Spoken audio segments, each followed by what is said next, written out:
បាទសួស្តីបងប្អូនអរគុណបាទនៅខាងមុខខ្ញុំនេះគឺជារថយន្ត Kia Carnival ប្រភេទ Mazda ណាបងប្អូនណាបាទជាប្រភេទឡាន2026បងប្អូនអញ្ចឹងប្រភេទ Mazda គឺវា full option ណាបងប្អូនបាទអញ្ចឹងមានដូចជា fog lamp sensor 12គ្រាប់ហើយឡាននេះគឺខ្ពស់ជាងមុនស៊េរី26បងប្អូនណាបាទអញ្ចឹងវាខុសពីស៊េរី23ចុះបងប្អូនបាទកម្ពស់គឺខ្ពស់ជាងមុនសបអីគឺធំជាងមុនបាទហើយប្រភេទពណ៌ខ្មៅនេះគឺយើងមាននៅក្នុង stock បងប្អូនបាទមាននៅក្នុង stock ផ្ទាល់ប្រភេទដៃទ្វារគឺអូតូទាំង3បងប្អូនណាទ្វារសងខាងហើយនឹងទ្វារក្រោយហើយពេលដែលយើងមានសោនៅចិត្តជាហៀងសងខាងនេះគឺវាបើកទ្វារអូតូយើងតែម្ដងបាទណាប្រភេទ full option បាទហើយផ្នែកខាងក្នុងបងប្អូនទទួលបានកៅអីអូតូសងខាងបាទខាងតកង់នេះក៏មានអូតូខាងណាក៏មានអូតូដែរជាកូនយើងអាចតម្លាក់ខ្ពស់ទៀតបានរីឯតបោគឺបើកដល់2តង់អូតូម៉ាទិកបងប្អូនណាមាន wireless charge counter slide នេះ counter slide កាមេរ៉ាប្រភេទ360មានកាមេរ៉ាសញ្ញោឆ្វេងស្ដាំជាងកាមេរ៉ាគេហៅ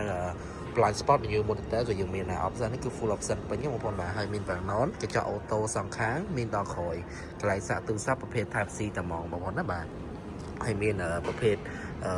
blind spot ថែមទៀតផងឥឡូវនេះមកបង្ហាញបងប្អូនពីម៉ាស៊ីនម្ដងបាទព្រោះអត់ដែលបង្ហាញពីម៉ាស៊ីនទេអញ្ចឹងអានេះប្រភេទម៉ាស៊ីនម៉ាស៊ុតគឺយើងទុកតែមាន stock ទេបងប្អូនណាពីមុនយើងមានសាំងអញ្ចឹងម៉ាស៊ុតទំហំវា 2.2 turbo smart sim D បាទប្រភេទម៉ាស៊ីនស៊េរីថ្មីសំចៃស្ទុះ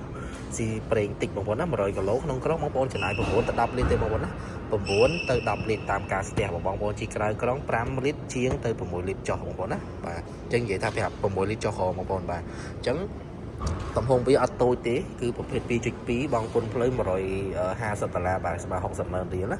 បាទ202សេះបងប្អូនណាស្ទុះមែនតើហើយប្រភេទ4ម៉ាស៊ីនបាទអញ្ចឹងបងប្អូនត្រូវការប្រភេទជា Carnival ម៉ាស៊ុតមានបងប្អូនណាគឺម៉ាស៊ុតគឺពេញនិយមនៅក្នុងការប្រើខ្លាំងបងប្អូនណាដោយសារវាស៊ីតិចហើយនេះប្រភេទ option ថ្មីបងប្អូនឃើញស្អាតពណ៌ខ្មៅនេះគឺយើងមាន stock sensor 12គ្រាប់មុខ6ក្រោយ6សញ្ញោនៅលើបងប្អូនណាហើយពេលបងប្អូនចាប់ប្រាំងគឺវាភ្លឺនៅជាគៀងនឹងតែម្ដងបាទអញ្ចឹងប្រភេទKia Carnival នេះគឺវាល្អចឹង option ណាបាទអញ្ចឹងបងប្អូនដែលមានតម្រូវការប្រភេទ Kia Carnival ម៉ាស៊ីននេះទៅតាក់ទងឲ្យបានកៅអីយើងប្រើបាន4ជួរមិននេះមួយជួរទៀតបងប្អូនណាហើយកៅអីយើងអាចបត់បែនតម្លាក់អីបែបហ្នឹងបានអញ្ចឹងទលី